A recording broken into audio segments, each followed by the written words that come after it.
नमस्ते, मैं तेंडल्याची चटणी बनवते आहे। ही तेंडली आहे, हे बघा अशी पातळ कापून घेतलेली आहे मी। धुवून स्वच्छ कोवळी तेंडली आणायची, त्यातमध्ये लाल असतात। हे अशी कापून असे त्याचे बारीक बारीक पातळ कापं करून घ्यायची। एक वाटी कोवळी कोवळी तेंडली आणि त्यासाठी एक वाटी ही कोथिंबीर आहे। हे 5-6 मिरची आहेत, म्हणजे 5 मिरची घेतल्या आहे। हे 4 पाकळे लसूण आहे, 3-4 पाकळे लसूण घ्यायचे, पण 4 पाकळे लसूण घेतले आहे। त्यासाठी मीठ आहे आणि 1 चमचा जिरं घेणार आहे आणि हा लिंबूचा रस आहे, म्हणजे ते थोडा आंबटपणा येण्यासाठी 1 चमचा।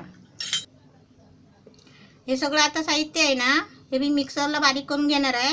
हे काय तळायचं नाही की भाजायचं नाही आहे, हे डायरेक्ट मिक्सरला वाटून घ्यायचं आहे, बारीक करायचं आहे चटणी। हे तेंडली आहेत 1 वाटी, कोवळी आहे, त्याच्यामध्ये ही 1 वाटी कोथिंबीर आहे, साफ करून स्वच्छ धुवून घ्यायची।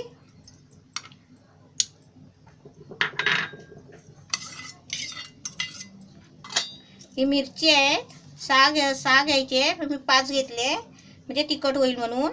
आणि 4 लसणीच्या पाकळ्या आणि त्यासाठी 1 चमचा जिरं घ्यायचं आहे, हे असं 1 चमचा जिरं आणि थोडंसं चवीपुरतं मीठ घ्यायचं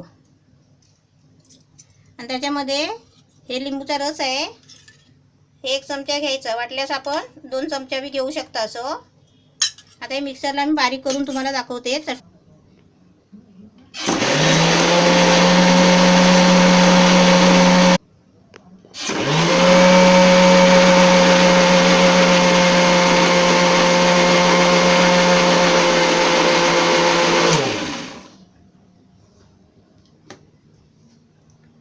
खोलून बघते, ही बघा चटणी छान झालेली आहे।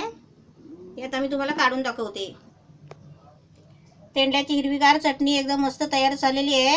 ती फक्त एका दिवसासाठीच असते, म्हणजे आता आपल्याला सकाळपासून संध्याकाळपर्यंतच करून खाऊ शकता, म्हणजे दुपारी बनवली तर रात्रीपर्यंतच खाऊ शकता। ही जास्त दिवस टिकत नाही, कारण ती नंतर खराब होते, कारण ती ओली असते ना, म्हणून।